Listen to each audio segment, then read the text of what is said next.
আপনাকে স্বাগতম। আলো নিভিয়ে হেডফোন কানে দিন, কারণ এখন শুরু হতে যাচ্ছে এমন এক ভয়ঙ্কর গল্প যা হয়তো আজ রাতের ঘুম কেড়ে নেবে আপনার। তাহলে বন্ধুরা, শুরু করা যাক। বাংলাদেশের এক প্রত্যন্ত গ্রামের নাম ছিল চরনওগাঁ। গ্রামটি চারদিকে ধানক্ষেত, পাড়ছাড়, পুরনো পুকুর আর বিশাল গাছ দিয়ে ঘেরা।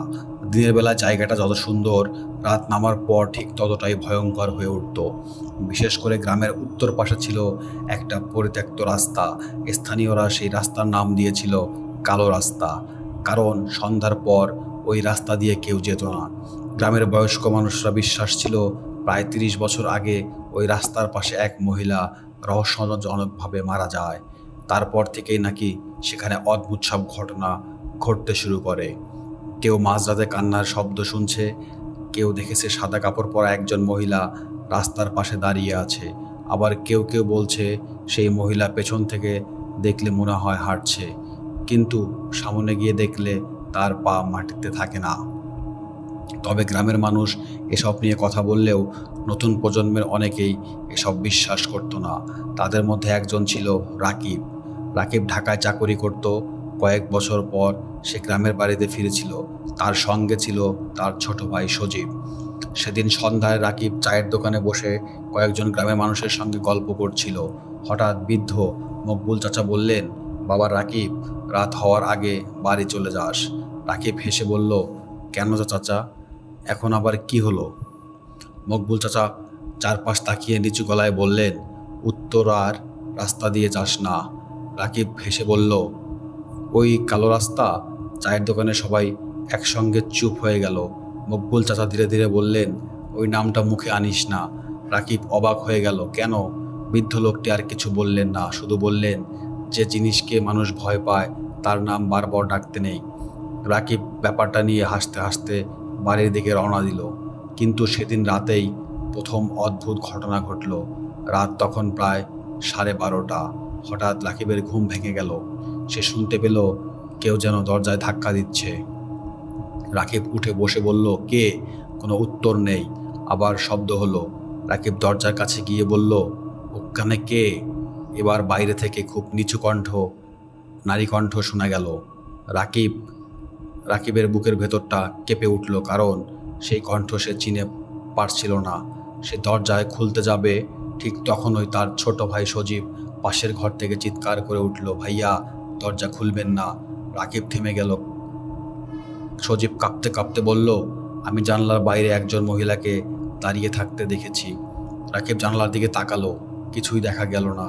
সে সাহস করে জানালার গিয়ে পর্দা সরালো। বাইরে অন্ধকার, কিন্তু জানলার নিচের মাটিতে দেখা গেল একজোড়া ভেজা পায়ের ছাপ। পায়ের ছাপগুলো বাড়ির দরজা থেকে শুরু করে জানালার নিচে এসে থেমে গেছে। আর সবচেয়ে ভয়ঙ্কর বিষয়, সেগুলো ছিল উল্টো পায়ের ছাপ। সেদিন রাতের দুই ভাই আর ঘুমাতে পারেনি, কিন্তু তারা তখনও জানতো না এটা কি ছিল। পরদিন সকালটা অন্য দিনের মতোই শুরু হয়েছিল, কিন্তু রাকিবের মাথা থেকে আগের রাতের ঘটনাটা কিছুতেই বের হচ্ছিল না। জানালার নিচে দেখা যায় উল্টো পায়ের ছাপ আর সেই নারী কণ্ঠ, রাকিব। সবচেয়ে আশ্চর্যের বিষয় ছিল, গ্রামের কেউ জানতো না যে রাকিব আগের রাতে সেই শব্দ শুনেছিল। সকালে নাস্তা করার সময় সজীবকে সে জিজ্ঞাসা করলো, তুই নিশ্চিত জানালার বাইরে কাউকে দেখেছিস? সজীব মাথা নেড়ে বলল, হ্যাঁ ভাইয়া, সাদা কাপড় পরা একজন মহিলা ছিল। মুখ দেখছিলি? সজীব কিছুক্ষণ চোখ করে রইল। না। কেন? সজীব এবার ধীরে ধীরে বলল, কারণ তার মুখটা ছিল না। রাকিবের হাত থেকে চায়ের কাপ প্রায় পড়ে যাচ্ছিল। কি বলছিস? সজীব বলল, আমি যখন জানালার দিকে তাকাই তখন তার শরীরটা দেখা যাচ্ছিল, কিন্তু মাথার জায়গায় শুধু কালো একটা ছায়া। রাকিব আর কোনো কথা বলল না। সে সিদ্ধান্ত নিল বিকালে মকবুল চাচার সঙ্গে দেখা করবে, কারণ এই গ্রামের পুরনো ঘটনা সম্পর্কে সবচেয়ে বেশি জানেন তিনি। বিকাল 5টার দিকে রাকিব মকবুল চাচার বাড়িতে গেল। বৃদ্ধ লোকটি উঠানে বসেছিলেন। রাকিব বসতেই মকবুল চাচা বললেন, গত রাতে দেখেছিস? রাকিব অবাক হয়ে গেল। আপনি কিভাবে জানলেন? মকবুল চাচা দীর্ঘশ্বাস ফেললেন, কারণ ও তোকে ডাকছে। রাকিবের শরীর ঠান্ডা হয়ে গেল। কে? বৃদ্ধ লোকটি কিছুক্ষণ চুপ থেকে বললেন, মায়া। মায়াকে? মকবুল চাচা চারপাশ তাকিয়ে নিচু গলায় বললেন, প্রায় 30 বছর আগে এই গ্রামে একটা মেয়ে থাকতো, তার নাম মায়া। তিনি বলতে শুরু করলেন, মায়া ছিল খুব সুন্দরী। তার স্বামী বহু বছর আগে শহরে চলে গিয়েছিল, এরপর আর ফিরে আসেনি। মায়া একা থাকতো গ্রামের উত্তর পাশে একটা ছোট্ট ঘরে। সেই ঘরের পাশেই ছিল পুরনো বাড়ছার। এক রাতে হঠাৎ মায়া নিখোঁজ হয়ে যায়। অনেক খোঁজাখুঁজির পরও তাকে পাওয়া যায়নি। 3 দিন পর বাড়ছারের ভেতর থেকে তার মৃতদেহ উদ্ধার করা হয়, কিন্তু তার মৃত্যুর কারণ কেউ বুঝতে পারেনি। কারণ শরীরে কোনো আঘাতের চিহ্ন ছিল না, শুধু তার ছোট দুটো ছিল অস্বাভাবিক খোলা। তার মুখে ছিল এমন একটা ভয়, যেন মৃত্যুর আগে সে এমন কিছু দেখেছিল যা একজন মানুষ সহ্য করতে পারে না। রাকিব ধীরে ধীরে বলল, তারপর? মকবুল চাচা বললেন, তারপর থেকেই শুরু হয় অদ্ভুত ঘটনা। মায়াকে যেখানে পাওয়া গিয়েছিল সেই বাঁশঝাড়ের রাতে কেউ গেলে নাকি তার নাম ধরে ডাক শোনা যেত। প্রথমে মানুষ ভেবেছিল এটা বাতাসের শব্দ, কিন্তু পরে দেখা গেল যাকে নাম ধরে ডাকা হয় কয়েকদিনের মধ্যে তার জীবনে অদ্ভুত ঘটনা ঘটতে থাকে।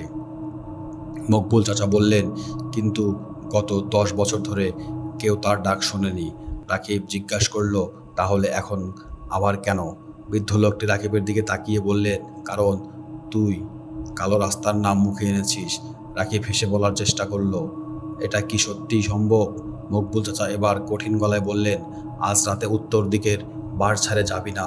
রাকিব কিছু বলল না, কিন্তু মানুষের স্বভাবই এমন, যে জায়গায় যেতে নিষেধ করা হয় কৌতূহল ঠিক সেখানেই টেনে নিয়ে যায়। সেদিন রাত প্রায় 1টা নাগাদ সজীব ঘুমিয়ে পড়ছিল। রাকিবের চোখে ঘুম ছিল না। হঠাৎ বাইরে ঝিঝি পোকার একটা শব্দ এলো, তারপর বাতাস বাড়ছাড় দুলছে। রাকিব জানালার কাছে গিয়ে দাঁড়ালো।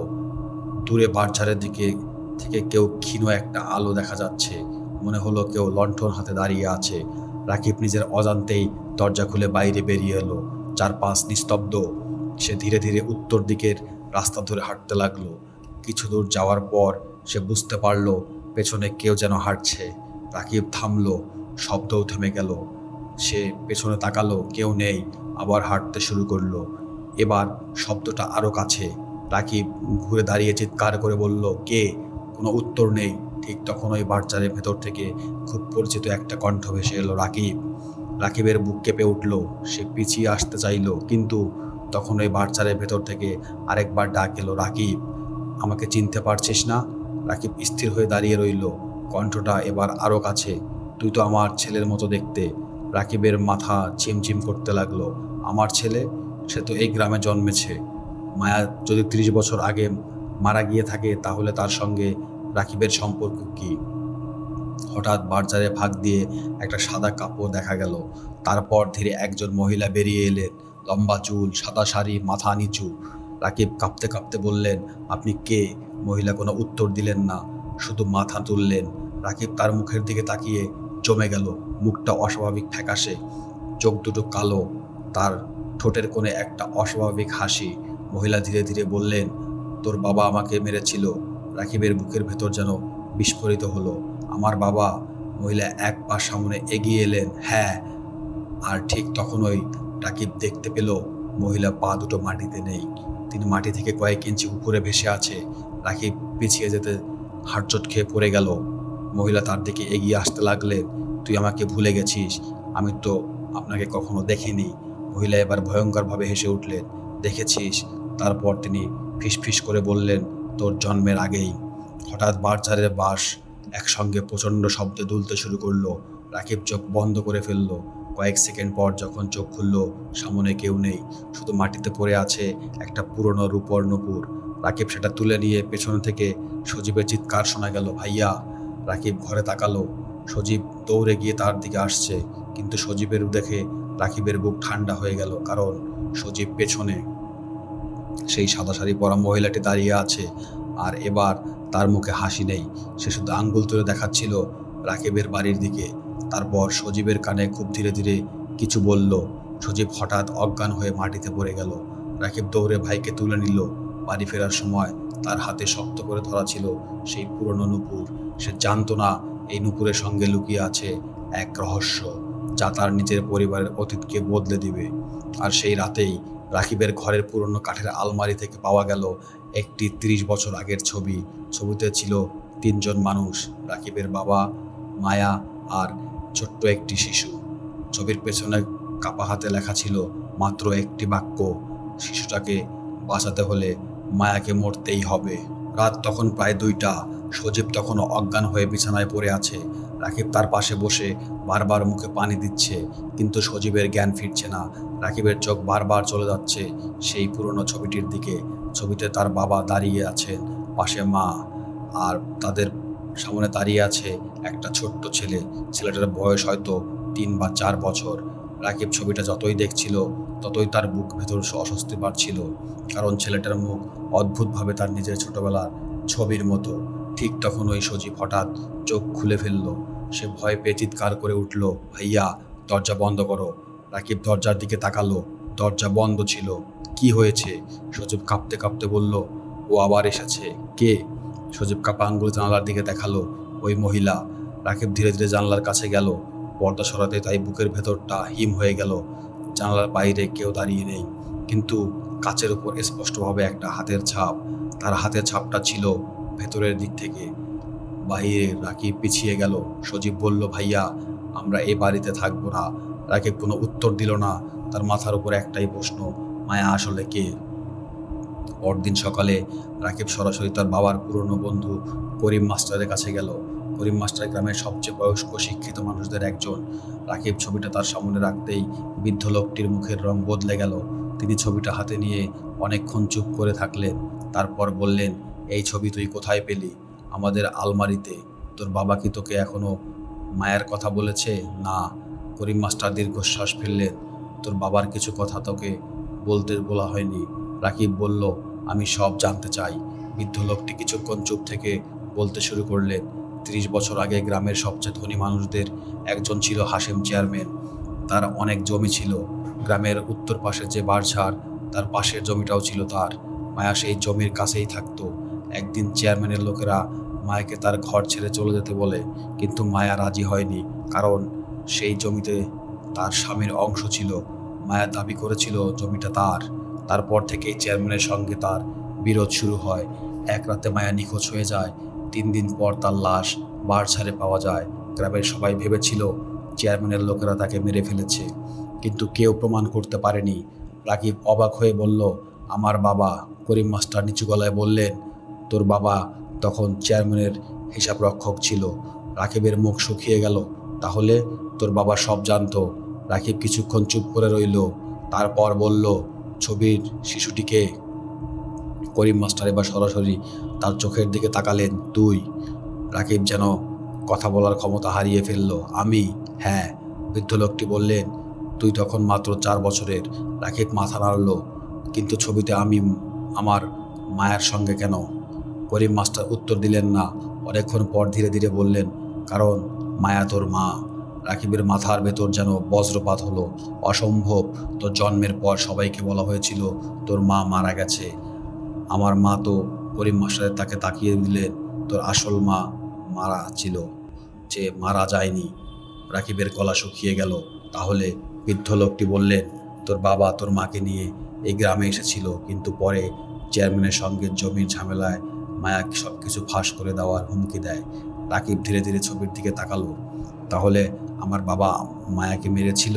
করিম মাস্টার মাথা নিচু করলেন, আমি নিজের চোখে দেখিনি, কিন্তু সেদিন রাতে তোর বাবা আর চেয়ারম্যান দুজনকেই বাড়ছাড়ের দিকে যেতে দেখেছিল। রাকিবের চোখে পানি চলে এলো। তারপর করিম মাস্টার বললেন, সকালে মায়া নিখোঁজ। ঘরের মধ্যে কয়েক মুহূর্ত নীরবতা। তারপর বৃদ্ধ লোকটি বললেন, কিন্তু একটা বিষয় কেউ জানতো না। কি? মায়া মরার আগে তোর বাবাকে একটা কথা বলেছিল। রাকিব তাকিয়ে রইল। কি কথা? করিম মাস্টার ফিসফিস করে বললেন, আমাকে মেরে ফেললেও আমার ছেলে একদিন সত্যিটা জানতে পারবে। রাকিবের বুক কেঁপে উঠল। হঠাৎ বাইরে থেকে একটা শব্দ এলো, ঝনঝন। করিম মাস্টার চুপ হয়ে রইলেন। আবার শব্দ হলো। রাকিব বুঝতে পারল এটা নুপুরের শব্দ। সে জানালার দিকে তাকালো। বাইরে উঠানে কেউ নেই, কিন্তু শব্দটা ধীরে ধীরে কাছে আসছে। তারপর দরজার সামনে এসে শব্দটা থেমে গেল। করিম মাস্টার ফিসফিস করে বললেন, ও এসেছে। হঠাৎ দরজায় 3 বার ধাক্কা পড়ল। রাকিব সাহস করে বলল, কে? বাইরে থেকে নারী কণ্ঠ, তুই আমাকে চিনতে পারিস না? রাকিবের চোখে পানি চলে এলো। সে বলল, মা। দরজার ওপাশ থেকে দীর্ঘ একটা নিঃশ্বাস শোনা গেল। তারপর কণ্ঠটা বলল, আমার ছেলে। রাকিব দরজার দিকে এগিয়ে গেল। করিম মাস্টার তাকে ধরে ফেললেন। দরজা খুলবি না। কিন্তু ও আমার মা। ও তোর মা হলেও এখন আর মানুষ নেই। দরজার ওপাশ থেকে হঠাৎ ভয়ঙ্কর হাসি শোনা গেল। তারপর দরজাটা প্রচণ্ড শব্দে কেঁপে উঠল। সজীব তখন বাড়িতে একা। রাকিবের মনে হঠাৎ ভয় ঢুকে গেল। সে করিম মাস্টারের হাত ছাড়িয়ে বাইরে দৌড় দিল। দৌড়াতে পৌঁছে দেখল সজীব উঠানে দাঁড়িয়ে আছে। তার চোখ দুটো অন্ধ, হাতে একটা কুড়াল। রাকিব চিৎকার করে বলল, সজীব। সজীব কোনো উত্তর দিল না। সে ধীরে ধীরে উত্তর দিকের রাস্তার দিকে হাঁটতে শুরু করলো। রাকিব দৌড়ে তাকে আটকাতে গেল। ঠিক তখন সজীব চোখ খুলল, কিন্তু সেই চোখ সজীবের চোখ ছিল না। দুটো চোখ সম্পূর্ণ কালো। সে ঠান্ডা গলায় বলল, মা ডাকছে। রাকিব তার হাতে ধরে ফেলল। তুই কোথায় যাবি না। সজীব হঠাৎ এমন শক্তি দিয়ে রাকিবকে ধাক্কা দিল, সে যে মাটিতে পড়ে গেল। তারপর সজীব উত্তর দিকের দিকে দৌড়াতে লাগলো। রাকিব উঠে তার পেছনে ছুটল, কিন্তু বারসারের কাছে পৌঁছানোর আগেই সজীব অদৃশ্য হয়ে গেল। শুধু মাটিতে পড়েছিল তার হাতের কুড়াল, আর কুড়ালের পাশে কাদার ওপর লেখা, একজন ফিরছে, আরেকজন বাকি। রাকিব বুঝতে পারল না একজন বলতে কাকে বোঝানো হয়েছে, কিন্তু সেই মুহূর্তে বারসারের ভেতর থেকে শিশুর কান্নার শব্দ ভেসে এলো। একটা ছোট্ট শিশুর কান্না, তারপর খুব পরিচিত নারী কণ্ঠ, রাকিব, এবার তোর বাবার পালা। রাকিবের বুকের ভেতর কেঁপে উঠল, কারণ তার বাবা মারা গিয়েছিলেন প্রায় 10 বছর আগে। তাহলে মায়া এখন কাকে খুঁজছে? রাকিব কিছুক্ষণ বারজারের সামনে দাঁড়িয়ে রইল। চারপাশে গভীর রাত, দূরে কোথাও একটা শিয়াল ডাকছে। বাতাসে বাঁশগুলো একে অপরের সঙ্গে ঘষা খেয়ে অদ্ভুত শব্দ হচ্ছে। কিন্তু তার মধ্যে সবচেয়ে ভয়ঙ্কর ছিল সজীবের কোনো চিহ্ন নেই। রাকিব কয়েকবার চিৎকার করলো, সজীব। কোনো উত্তর এলো না। আবার ডাকলো, সজীব, কোথায় তুই? এবার বারঝাড়ের ভেতর থেকে খুব ক্ষীণ একটা শব্দ ভেসে এলো, ভাইয়া। রাকিবের ভেতরটা কেঁপে উঠল। সে শব্দের দিকে এগিয়ে গেল, কিন্তু যত এগোতে লাগলো শব্দটা তত দূরে সরে যেতে লাগলো। ভাইয়া। সজীব তারা। রাকিবের পাশের ঝোপ সরিয়ে ভেতরে ঢুকলো। কিছুক্ষণ যাওয়ার পর সে দেখতে পেল একটা পুরনো মাটির ঘর। ঘরটা এতটাই ঝোপঝাড়ে ঢাকা ছিল যে বাইরে থেকে বোঝার উপায় নেই সেখানে কোনো ঘর আছে। দরজাটা আধ খোলা, আর দরজার সামনে পড়ে আছে সজীবের জুতো। রাকিবের বুক ধুক করে উঠল। সজীব। সে দরজা ঠেলে ভেতরে ঢুকলো। ঘরের ভেতর প্রচণ্ড স্যাঁতস্যাঁতে গন্ধ। দেয়ালে পুরনো মাটির আস্তরণ, কোনায় একটা ভাঙা খাট, আর মেঝের উপর ছড়িয়ে ছিটিয়ে থাকা পুরনো কাপড়। রাকিব মোবাইলের আলো জ্বালিয়ে চারপাশে তাকালো। হঠাৎ তার চোখ আটকে গেল দেয়ালের দিকে। দেয়ালে কালো কয়লা লিখে লেখা, আমার সন্তানকে ওরা নিয়ে গেছে। রাকিবের হাত কেঁপে উঠল। ঠিক তখন ওই ঘরের ভেতর থেকে একটা শিশুর কান্না শোনা গেল। রাকিব ঘুরে দাঁড়ালো। কেউ নেই। আবার কান্না। এবার শব্দটা আসছে মেঝের নিচ থেকে। রাকিব ধীরে ধীরে মেঝের দিকে তাকালো। মাটির একটা অংশ অন্য জায়গায় তুলনায় একটু উঁচু। সে হাত দিয়ে মাটি সরাতে শুরু করলো। কিছুক্ষণ পর তার আঙ্গুলে শক্ত কোনো জিনিস ঠেকলো। সে মাটি সরিয়ে বের করলো একটা পুরনো লোহার বাক্স। বাক্সটা মরিচা ধরা, কিন্তু তালা ভাঙা। রাকিব বাক্সটা খুললো। ভেতরে কিছু পুরনো কাগজ, একটা শিশুর কাপড়, কয়েকটা ছবি এবং একটি ছোট্ট ডায়েরি। ডায়েরি প্রথম পাতায় লেখা, মায়া। রাকিবের শরীর ঠান্ডা হয়ে গেল। সে দ্রুত ডায়েরি খুলল। প্রথম কয়েকটা পৃষ্ঠা প্রায় মুছে গেছে। তারপর একটা জায়গায় লেখা ছিল, আজ চেয়ারম্যানের লোকেরা আবার এসেছে। তারা বলেছে জমি ছেড়ে দিতে হবে। আমি রাজি হইনি। পরের পাতায়, আমি জানি আমার স্বামী মারা যায়নি, তাকে মেরে ফেলা হয়েছে। আর যারা করেছে তারা এখনও আমার ছেলেকেও নিজেদের সম্পত্তি মনে করছে।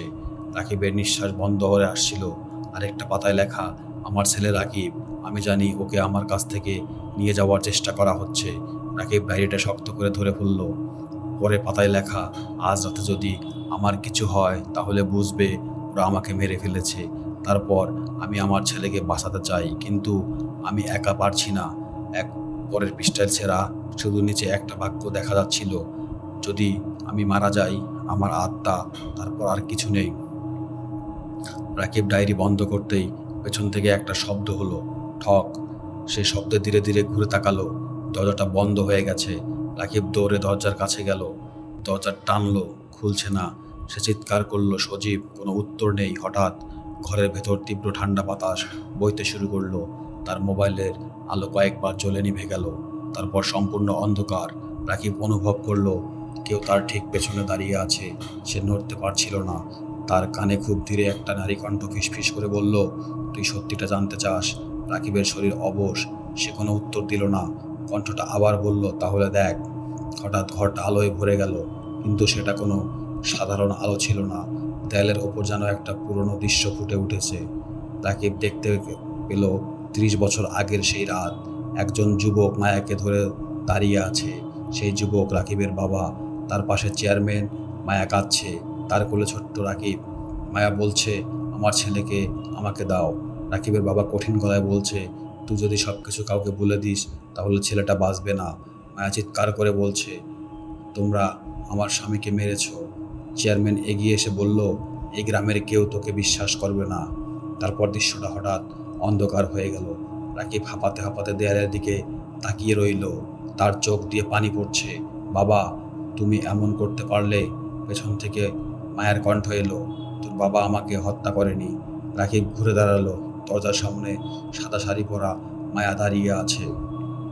এবার তার মুখ আগের মতো ভয়ঙ্কর নয়, চোখে পানি। সে বলল, তোর বাবা আমাকে বাঁচাতে চেয়েছিল। রাকিব হতবাক। তাহলে কে? মায়া ধীরে ধীরে হাত তুলল, তার আঙ্গুল বাড়ছাড়ের বাইরে থাকা একটা পুরনো বাড়ির দিকে। চেয়ারম্যান। রাকিব বলল, কিন্তু চেয়ারম্যান তো অনেক বছর আগে মারা গেছে। মাথা নাড়ালো। মানুষটা মারা গেছে। তারপর তার মুখ ধীরে ধীরে ভয়ঙ্কর হাসি ফুটে উঠল, কিন্তু তার কাজ বেঁচে আছে। রাকিব বুঝতে পারল না কথাটার অর্থ। ঠিক তখনই বাইরে থেকে একটা পুরুষ কণ্ঠ ভেসে এলো, মায়া। মায়ের মুখ মুহূর্তে বদলে গেল। তার চোখ দুটো কালো হয়ে উঠল। সে ফিসফিস করে বলল, ও এসেছে। রাকিব জিজ্ঞাসা করলো, কে?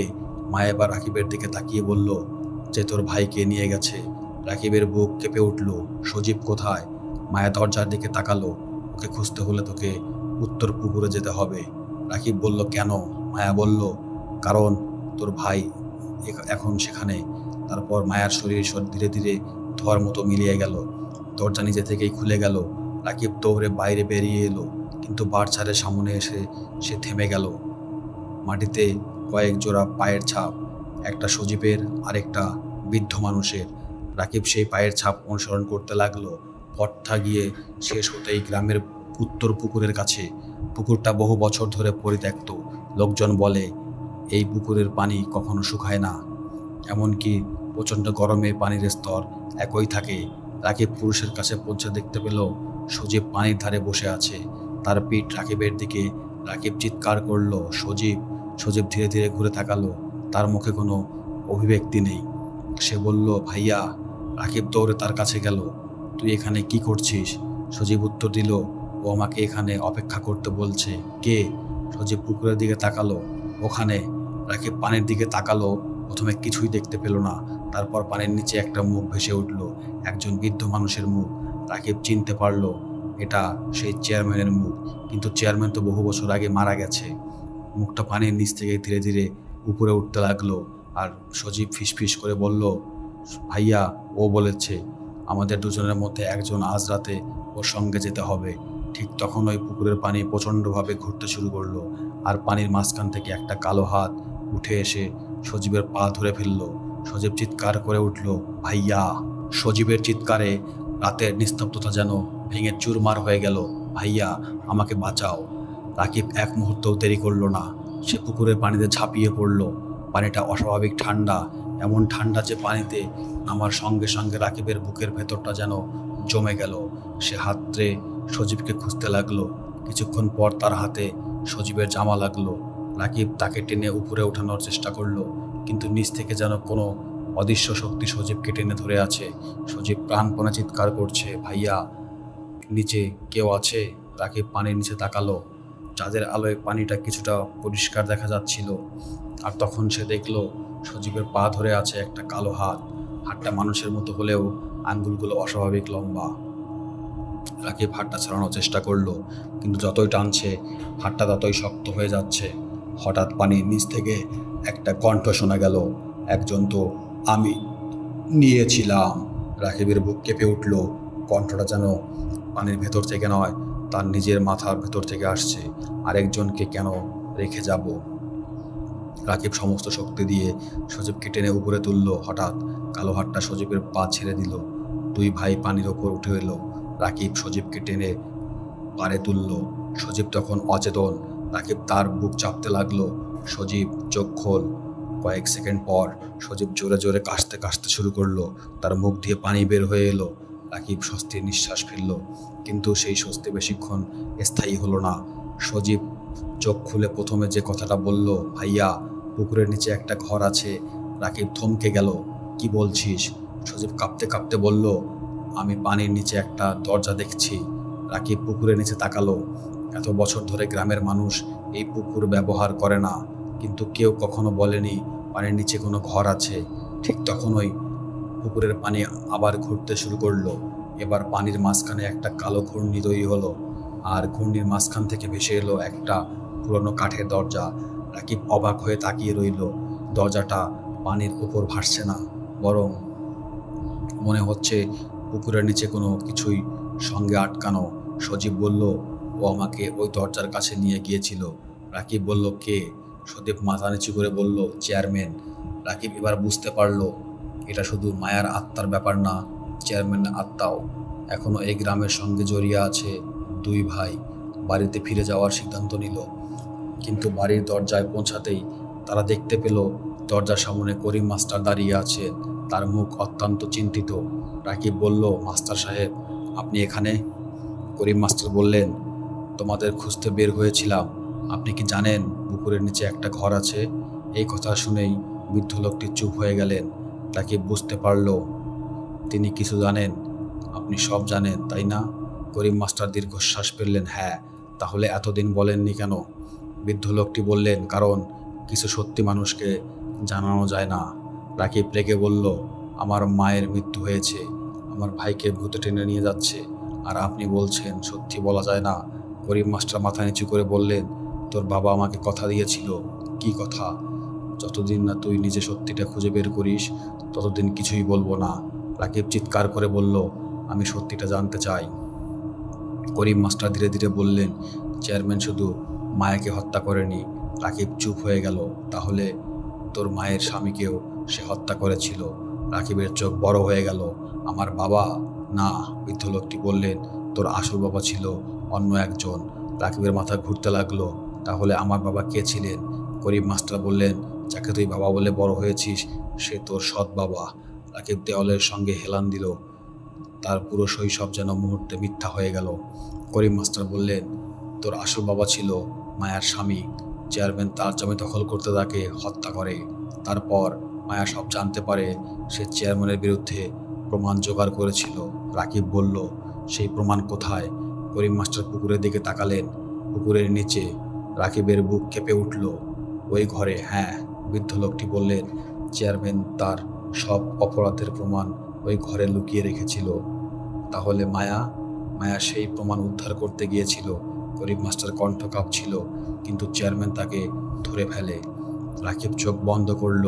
তার মায়ের সেই মুখটা মনে পড়ল, সাদা শাড়ি, কালো চোখ, আর সেই কণ্ঠ, আমার ছেলে। রাকিব ধীরে ধীরে বলল, তাহলে মায়া আমাকে কেন ভয় দেখাচ্ছে? করিম মাস্টার উত্তর দিলেন, মায়া তোকে ভয় দেখাচ্ছে না। রাকিব তাকালো, তাহলে? সে তোকে সত্যিটা দেখাচ্ছে। হঠাৎ বাড়ির ভেতর থেকে একটা শব্দ এলো। তিনজন একসঙ্গে ঘুরে তাকালো। সজীব বলল, ভাইয়া। রাকিব দরজা খুলে ভেতরে ঢুকলো। ঘরের মাঝখানে রাখা ছিল সেই পুরনো লোহার বাক্স, কিন্তু বাক্সটা এবার খোলা। ভেতরে ডায়েরি মেঝেতে পড়ে আছে। ডায়েরির একটা নতুন পৃষ্ঠা খুলে গেছে। যেখানে আছে কিছু লেখা ছিল না। সেখানে কালো কালি দিয়ে লেখা, পুকুরের নিচে এসো, তার নিচে সত্যিটা তোমার জন্য অপেক্ষা করছে। রাকিব জানতো তাকে যেতেই হবে। পরদিন ভোর হওয়ার আগেই তিনজন পুকুরের কাছে গেল। করিম মাস্টারের কাছে ছিল পুরনো একটি লোহার চাবি। তিনি বললেন, এই চাবি তোর বাবা আমাকে দিয়েছিল। রাকিব অবাক হয়ে বললেন, চাবিটি কিসের? করিম মাস্টার বললেন, পুকুরের নিচে দরজার। তার একটা পুরনো নৌকা নিয়ে পুকুরের মাঝখানে গেল। করিম মাস্টার দেখিয়ে দিলেন জায়গাটা। রাকিব পানিতে নামলো। সজীবও তার সঙ্গে গেল। কিছুক্ষণ পর পানির নিচে কাঠের দরজাটা দেখতে পেল। দরজায় মরচে ধরা তালা। রাকিব চাবিটি ঢুকিয়ে ঘুরালো। দরজা খুলে গেল। দরজার ওপাশে ছিল একটা সরু সিঁড়ি। অবিশ্বাস্যভাবে সেই সিঁড়ির ভেতর বাতাস ছিল। রাকিব আর সজীব ধীরে ধীরে নিচে নামতে লাগলো। সিঁড়ির শেষে একটা ঘরের মাঝখানে কাঠের টেবিল, টেবিলের উপর পুরনো কিছু কাগজ, একটা বাক্স আর দেয়ালে ঝোলানো মায়ার ছবি। রাকিব ছবিটার সামনে দাঁড়িয়ে গেল আর চোখে দিয়ে পানি পড়তে লাগলো। হঠাৎ ঘরের দরজা নিজে থেকেই বন্ধ হয়ে গেল। তারপর মায়ের কণ্ঠ শোনা গেল, রাকিব। রাকিব ঘুরে দাঁড়ালো। ঘরের এক কোণে মায়ার ছায়া দেখা গেল। সে বলল, আজ তুই সব জানবি। তারপর ঘরের অন্য পাশে আরেকটা ছায়া দেখা দিল, একজন পুরুষ, মাথা নিচু, হাতে রক্তমাখা লাঠি। মায়া বলল, ওই মানুষটা আমার হত্যাকারী নয়। রাকিব তাকিয়ে রইল। মায়া ধীরে ধীরে বলল, আমাকে হত্যা করেছিল যে, সে মানুষ ছিল না। হঠাৎ পুরুষের ছায়াটা মাথা তুলল। রাকিব দেখল চেয়ারম্যানের মুখ নেই, শুধু কালো একটা গর্ত, আর সেই গর্তের ভেতর থেকে অসংখ্য ফিসফিস শব্দ হচ্ছে। তুই আমার জমি নিতে এসেছিস। রাকিব পিছিয়ে গেল। মায়া চিৎকার করে বলল, দৌড়াও। ঘরের মেঝে কাঁপতে শুরু করলো, দেয়ালে ফাটল ধরলো, পুকুরের পানি ঘরের ভেতর ঢুকতে শুরু করলো। সজীব চিৎকার করলো, ভাইয়া, দরজা বন্ধ হয়ে গেছে। রাকিব দরজার দিকে ছুটল, কিন্তু তখনই তার পেছন থেকে একটা কালো হাত বেরিয়ে এসে তার গলা চেপে ধরলো। আর সেই অন্ধকার কণ্ঠ বলল, তোর বাবার ঋণ এখন তোকে শোধ করতে হবে। রাকিবের চোখের সামনে সব অন্ধকার হয়ে গেল। রাকিবের মনে হলো কেউ তার গলা চেপে ধরে তাকে অন্ধকারের দিকে টেনে নিয়ে যাচ্ছে। সে হাত পা ছুটছিল, কিন্তু কোনো লাভ হচ্ছিল না। তার চোখের সামনে ধীরে ধীরে সবকিছু ঝাপসা হয়ে আসছিল। কি ঠিক তখনই মায়ের কণ্ঠ শুনতে পেল সে, ওকে ছেড়ে দাও। একটা প্রচণ্ড শব্দ হলো।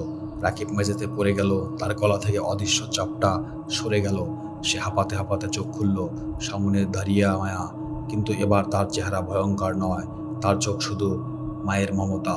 সে রাকিবের দিকে তাকিয়ে বলল, ভয় পাস না বাবা। রাকিবের চোখে পানি চলে এলো। মা। মায়া ধীরে ধীরে তার কাছে এগিয়ে এলো। আমি তোকে কখনো ক্ষতি করতে চাইনি। রাকিব কাপা গলায় বলল, তাহলে এতদিন আমাকে ডাকছিলে কেন? মায়া বলল, কারণ তুই ছাড়া আমার সত্যিটা কেউ প্রকাশ করতে পারতো না। ঘরের অন্য পাশে একটা ভয়ঙ্কর গর্জন শোনা গেল। চেয়ারম্যানের ছায়া দেয়ালের ওপর বিশাল হয়ে উঠেছে। তারপর সেই ছায়া থেকে কণ্ঠ ভেসে এলো, মিথ্যে। মায়া ঘুরে দাঁড়ালো। তুই শেষ হয়ে গেছিস। চেয়ারম্যানের আত্মা হেসে উঠল, আমি শেষ হইনি। তারপর ঘরের দেয়াল কাঁপতে লাগলো। পুরনো কাঠের বাক্সটা নিজে থেকেই খুলে গেল। ভেতর থেকে বেরিয়ে এলো কিছু কাগজ। রাকিব একটা কাগজ তুলে নিল। সেটা ছিল জমির দলিল, আর তার নিচে ছিল একটা পুরনো স্বীকারোক্তি, চেয়ারম্যানের নিজের হাতে লেখা। মায়ার স্বামীকে হত্যা করা হয়েছিল, মায়াকে ভয় দেখানো হয়েছিল, আর তার সন্তানকে নিজের সম্পত্তি হিসাবে ব্যবহার করার পরিকল্পনা করা হয়েছিল। সবচেয়ে ভয়ঙ্কর বিষয় ছিল, চেয়ারম্যান গ্রামের আরও অনেক মানুষের জমি জোর করে দখল করছিল। মায়া এসবের প্রমাণ সংগ্রহ করেছিল, তাই তাকে হত্যা করা হয়। রাকিব কাঁপতে কাঁপতে কাগজটা হাতে ধরে বলল, এটাই আসল তাহলে প্রমাণ? মায়া মাথা নাড়ল, হ্যাঁ। রাকিব বলল, কিন্তু চেয়ারম্যানের আত্মা এখনো কেন আছে? মায়া ধীরে ধীরে বলল, কারণ সে মৃত্যুর আগে একটা শপথ করেছিল। কি শপথ? যে তার সম্পত্তি আর গোপন কথা কেউ প্রকাশ করতে পারবে না। চেয়ারম্যানের আত্মা আবার গর্জে উঠল, এই কাগজে কেউ নিয়ে যেতে পারবে না। হঠাৎ বাতাস প্রচণ্ড জোরে ঘুরতে শুরু করলো। ঘরের চারপাশে কাগজগুলো উঠতে লাগলো। সজীব চিৎকার করে বলল, ভাইয়া, আমাদের বের হতে হবে। রাকিব কাগজগুলো বুকের সঙ্গে চেপে ধরল, কিন্তু তখনও দরজাটা বন্ধ হয়ে গেছে। পানির স্তর দ্রুত বাড়ছে। ঘরের মাঝে ইতিমধ্যে পানি ডুবে গেছে।